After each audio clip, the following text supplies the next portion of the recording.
Hello friends, welcome to target maths. आज हम math का क्वेश्चन पेपर है ये सोल्व करेंगे। तो आज हम देखेंगे क्वेश्चन पेपर में क्या कैसे किस किस टाइप के क्वेश्चंस आते हैं, तो ये सब हम आज डिस्कस करेंगे। तो चलिए स्टार्ट करते हैं। हमारे पास फर्स्ट क्वेश्चन है यहाँ पे, find the ratio of 30 days to 36 hours. हमें यहाँ पे रेशियो फाइंड आउट करना है 30 डेज और 36 हावर्स का। ठीक है, तो इन दोनों की हम टर्म्स सेम रखेंगे। देखो ये डेज में है और ये आवर्स में है, तो इनको सेम एक ही क्वांटिटी में चेंज करेंगे। तो हम इन डेज को भी हावर्स में कन्वर्ट कर लेंगे और फिर दोनों को कंपेयर करेंगे। तो चलो स्टार्ट करते हैं। हमारे पास फर्स्ट क्वेश्चन है, यहाँ पे देखो फर्स्ट क्वेश्चन है हमारे पास। इसको हम करते हैं, हमारे पास गिवन है 30 डेज टू कंपेयर करना है 36 आवर्स से। ठीक है, तो हम अब इसको सबसे पहले डेज को आवर्स में कन्वर्ट कर लेंगे ताकि दोनों की सेम क्वांटिटी हो और हम इसको इजीली कन्वर्ट कर सकें। तो इसको हम सबसे पहले डेज को आवर्स में कन्वर्ट करेंगे। तो हमें पता है 1 डे इक्वल होता है 24 आवर्स। ठीक है, तो अब हम 30 डेज है तो 30 को किससे मल्टीप्लाई कर देंगे 24।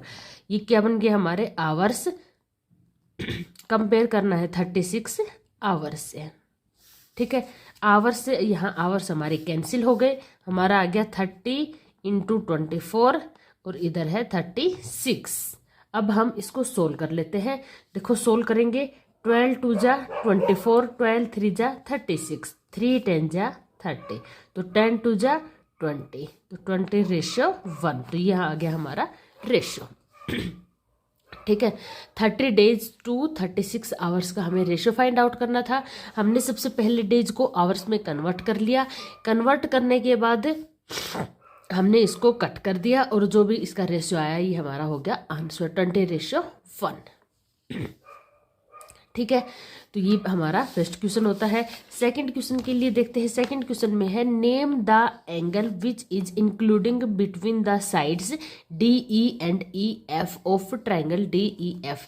देखो एक ट्राइंगल है आपके पास, कुछ इस टाइप से ले लेते हैं।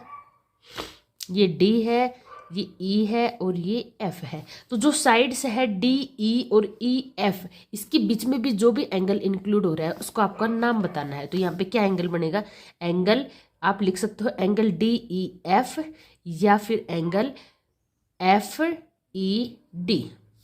ये आप सिंपली एंगल ई भी लिख सकते हो। एंगल ई को हम 3 टाइप से रिप्रेजेंट कर सकते हैं, एक तो डी ई एफ, एक एफ ई डी और एक एंगल ई। ये हो जाएगा आपका आंसर। नेक्स्ट देखते हैं। नेक्स्ट क्वेश्चन है हमारे पास, find the number of line of symmetry in the given figure. हमें यहाँ पे एक फिगर गिवन है, इसकी हमें line of symmetry find out करनी है। तो देखो लाइन ऑफ सिमेट्री क्या होता है, इसको हम किस टाइप से कट करें कि ये एक दूसरे को बिल्कुल ओवरलैप कर ले। तो देखो यहाँ पे ये हमें शेप गिवन है, तो इसको हम किस टाइप से कट करें। तो देखो एक बार तो हम इसको कुछ इस टाइप से कट करेंगे। ये पार्ट और ये पार्ट एक दूसरे को बिल्कुल ओवरलैप कर लेगा। तो एक तो ये लाइन ऑफ सिमेट्री हो गई। इसी टाइप से इसको हम हॉरिजॉन्टली कट करते हैं एक बार इस टाइप से, ये भी हमारी लाइन ऑफ सिमेट्री हो गई। ये दोनों पार्ट्स इक्वल हो गए, एक दूसरे को ओवरलैप करेंगे। और एक बार इसको इस टाइप से कट करते हैं, ये वाली लाइन भी क्या हो गई सिमेट्रिकल। ये और ये दोनों पार्ट्स क्या करेंगे, एक दूसरे को ओवरलैप करेंगे। 3 लाइन सिमेट्री तो ये हो गई। इसके अलावा और क्या हो सकती है, देखो हम यहाँ से देखते हैं तो एक हम इस टाइप से कट करते हैं, इसको इस टाइप से कट करेंगे तो ये पार्ट इस पार्ट को बिल्कुल कंप्लीटली ओवरलैप करेगा। तो ये भी लाइन ऑफ सिमेट्री बन गई। इसी टाइप से यहाँ से ये ले लेंगे और एक ये ले लेंगे। तो इसमें टोटल कितनी लाइन ऑफ सिमेट्री हो गई 6।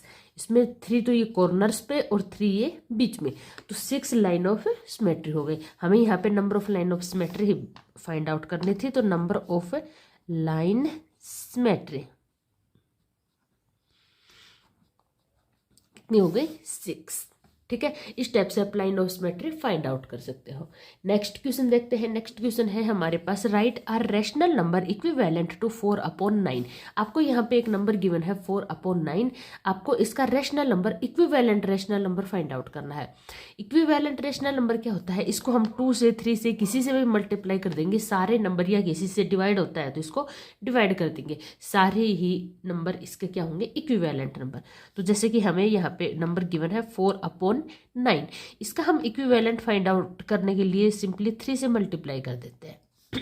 ठीक है, आप 2 से भी कर सकते हो, 5 से भी, 4 से, किसी से भी मल्टीप्लाई कर सकते हो, सभी इसके इक्विवेलेंट रेशनल नंबर होंगे। तो इसको हम मल्टीप्लाई करेंगे तो देखो ये आ गया 4 3 जा 12 और 9 3 जा 27।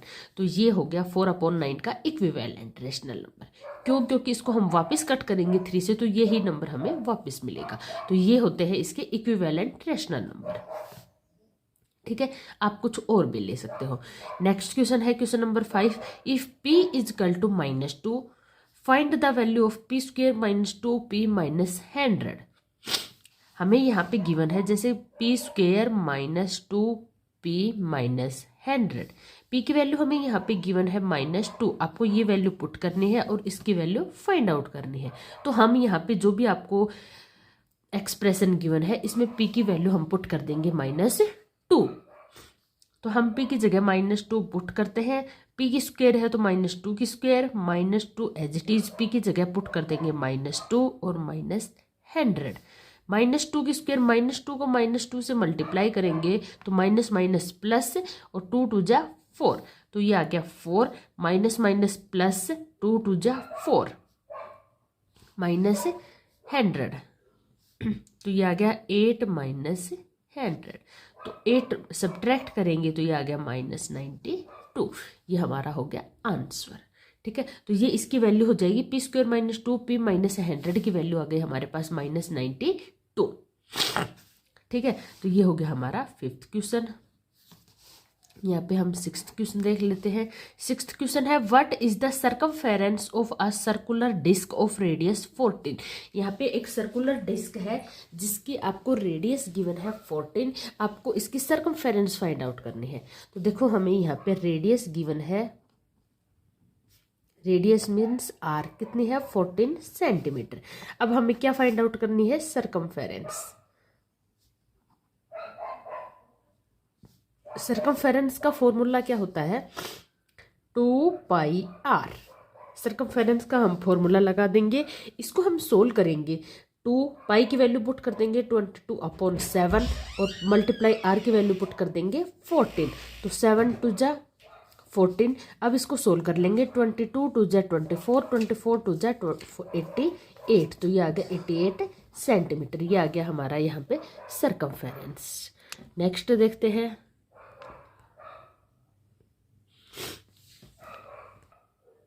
नेक्स्ट क्वेश्चन है हमारे पास question number 7, the population of a city. City की पॉपुलेशन डिक्रीज फ्रॉम 25,000 टू 24,500।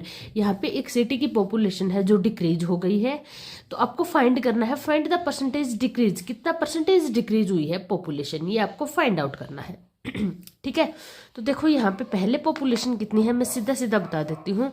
अभी की आपको पूरा मेथड करना है, इसमें आपको लिखना है कि population of city, population of city कितनी है 25,000 और डिक्रीज कितनी हुई है, डिक्रीज हुई है 24, डिक्रीज होके कितनी हो गई population of city, population of decrease कितनी हुई है 24,500। यहाँ पे लिख देना पॉपुलेशन ऑफ सिटी नाउ, ये पहले की है तो बिफोर। ठीक है, अब हम लिखेंगे डिक्रीज कितनी हुई है हमारी, डिक्रीज कितनी हुई है 25,000 में से हम 24,500 सब्ट्रैक्ट कर देंगे तो कितना आ गया 500। तो 500 हमारी पॉपुलेशन डिक्रीज हुई है। तो अब हमें एक्चुअल में फाइंड आउट क्या करना है, परसेंटेज डिक्रीज, कितनी परसेंटेज डिक्रीज हुई है। तो हम यहाँ पे डिक्रीज की परसेंटेज फाइंड आउट करेंगे, परसेंटेज ऑफ डिक्रीज, कितना परसेंटेज यहाँ पे डिक्रीज हुई है। इसके लिए हम क्या करेंगे, इसका फॉर्मूला होता है डिक्रीज अपॉन में जो एक्चुअल है वो और मल्टीप्लाई बाई 100। तो कितनी डिक्रीज हुई है 500। एक्चुअल में कितनी थी, पहले कितनी थी, किससे डिक्रीज हुई है 25,000 मल्टीप्लाई बाई परसेंटेज का 100। इसको हम सोल्व कर लेते हैं। देखो यहाँ 2 जीरो से 2 जीरो कट, 1 जीरो से 1 जीरो कट, 5 5 जा 25, 5 2 जा 10, तो कितना आया हमारे पास 2%। ये आ गया 2%। तो कितने परसेंटेज डिक्रीज हुई है पॉपुलेशन, 2%। तो देखो यहाँ पे हमारे पास गिवन था 25,000 पहले थी, 24,500 डिक्रीज हो गई। तो एक्चुअल में कितने डिक्रीज हुई 500। तो हम इसका 500 का परसेंटेज फाइंड आउट करेंगे। तो डिक्रीज कितनी हुई वो डिवाइड बाई जो पॉपुलेशन पहले थी, एक्चुअल में थी कितनी 25,000 मल्टीप्लाई परसेंटेज का 100। तो इसको हम सोल्व कर लेंगे, कितना आया 2%। तो हमारे परसेंटेज 2% डिक्रीज हुई है। ठीक है, नेक्स्ट क्वेश्चन की तरफ चलते हैं। नेक्स्ट है हमारे पास write the following rational number in ascending order. आपको यहाँ पे कुछ रैशनल नंबर्स गिवन है, आपको इनका असेंडिंग ऑर्डर फाइंड आउट करना है। असेंडिंग ऑर्डर होता है देखो बड़े से छोटा। तो अब इसमें हम बात करें तो देखो इसकी न्यूमरेटर सभी में क्या है, सेम है। न्यूमरेटर अगर सेम होता है तो डिनोमिनेटर जो सबसे बड़ा होता है वही नंबर सबसे छोटा होता है। डिनोमिनेटर में जो नंबर सबसे बड़ा होगा एक्चुअल में वो नंबर सबसे छोटा होता है। तो अगर इसके अकॉर्डिंग करें तो यहाँ पे सबसे बड़ा नंबर क्या है ये, तो ये सबसे छोटा नंबर होगा, फर्स्ट पे होगा। उसके बाद बड़ा है ये, तो ये सेकंड पे होगा, और लास्ट में है ये वाला, तो ये थर्ड पे होगा। तो हमारा ये असेंडिंग ऑर्डर आ जाएगा। सबसे छोटा है ये 3/7, उसके बाद है 3/4 और लास्ट रहेगा 3/2। क्योंकि अगर न्यूमरेटर आपके सेम है तो डिनोमिनेटर में जो नंबर जितना बड़ा रहेगा उतना ही एक्चुअल में वो पूरा रैशनल नंबर छोटा बन जाता है। या फिर आपको इस टाइप से भी सोल्व कर सकते हो, जैसे आपके पास नंबर है यहाँ पे 3/7, 3/2 और 3/4।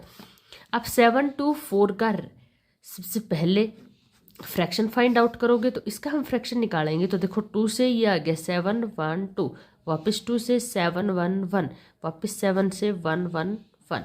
तो 7 2 जा 14, 14 2 जा 28। तो सभी का हमें यहाँ पे डिनोमिनेटर 28 बनाना है।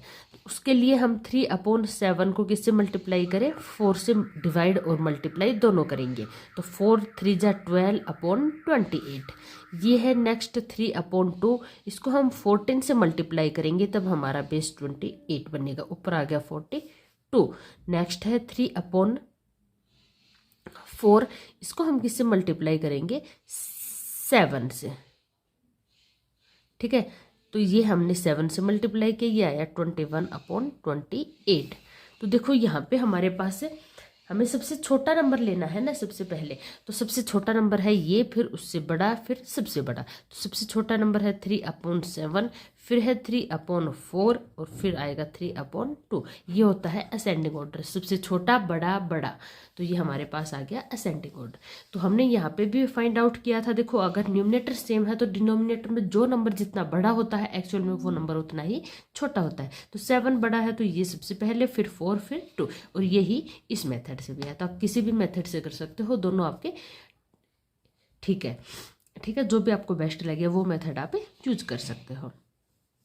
तो ये तो हमारे हुई 7 8 नंबर क्वेश्चन के बाद। नेक्स्ट क्वेश्चन देखते हैं।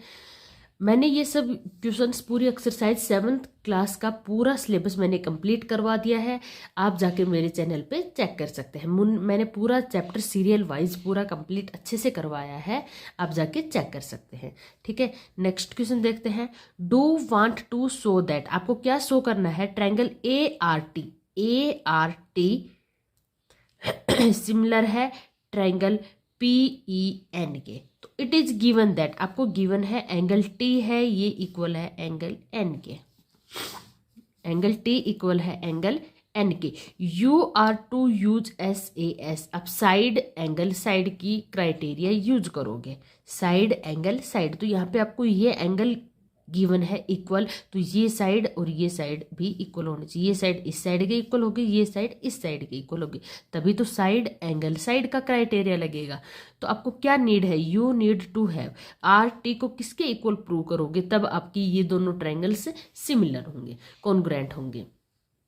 तो इसके लिए हमें इसको कौन सा क्राइटेरिया यूज करना है, साइड एंगल साइड। तो हम इस साइड को किस साइड के इक्वल दिखाएंगे, ये एंगल जब इस एंगल के इक्वल है, एंगल टी इक्वल है एंगल एन के, हमें दिखाना क्या है, triangle A R T congruent होगी ट्रायंगल पी ई एन के। ठीक है, तो हम यहाँ से ले रहे हैं लास्ट की दोनों साइड्स आर टी, तो यहाँ से भी लास्ट की दोनों लेंगे ई एन के, तो आर टी इक्वल होने चाहिए किसके, ई एन के। ठीक है, नेक्स्ट बात कर लेते हैं, यहाँ पे है हमारे पास पी एन, तो देखो फर्स्ट और लास्ट लिया है पी एन, तो यहाँ भी हम फर्स्ट और लास्ट लेंगे ए टी, तो पी एन इक्वल होना चाहिए ए टी के। तो अगर ये दोनों साइड्स इक्वल हो जाएंगी, एंगल हमें ऑलरेडी गिवन है, तो ये दोनों ट्रायंगल्स कॉन्ग्रुएंट हो जाएंगे। ठीक है, तो ये कॉन्ग्रुएंट वाले चैप्टर से था। नेक्स्ट क्वेश्चन देख लेते हैं, क्वेश्चन नंबर है 10 हमारे पास। What cross section do you get when you give a vertical cut. आपको कैसा क्रॉस सेक्शन मिलेगा जब आप वर्टिकल कट करोगे फॉलोइंग सॉलिड्स को। आप यहाँ पे कुछ सॉलिड्स गिवन है, उनको वर्टिकल कट कर रहे हो, तो आपको कैसा क्रॉस सेक्शन मिलेगा, ये आपको बताना है। सबसे पहले हम बात कर लेते हैं डाई के। देखो मैंने यहाँ पे एक डाई ले लिया है, इसको हमें वर्टिकली कट करना है, जैसे कि ये एक डाई ले ली है। ठीक है, ये हमारे पास एक डाई हो गई। हम इसको वर्टिकली कट करते हैं, वर्टिकली मतलब इस टाइप से कुछ कट करेंगे हम इसको। ठीक है, जब हम इसको इस टाइप से कट करते हैं तो हम देखते हैं ये कैसा आ गया हमारे पास शेप। ये हमारे पास देखो एक रेक्टेंगल की शेप आ गई कुछ इस टाइप से।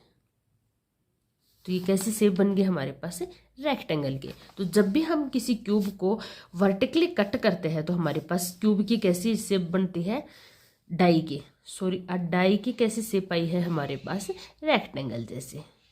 कैसा क्रॉस सेक्शन मिला है हमें, रेक्टेंगल जैसा। ठीक है, अभी हमने करके दिखाया, देखो ये रेक्टेंगल जैसा शेप मिला है हमें। नेक्स्ट है हमारे पास राउंड एप्पल। एक राउंड एप्पल लेते हैं और इसको हम वर्टिकली कट करते हैं। इसको जब हम वर्टिकली कट करेंगे, जैसे हमने यहाँ पे एक राउंड एप्पल ले लिया है, इसको हम इस टाइप से कुछ वर्टिकली कट करते हैं।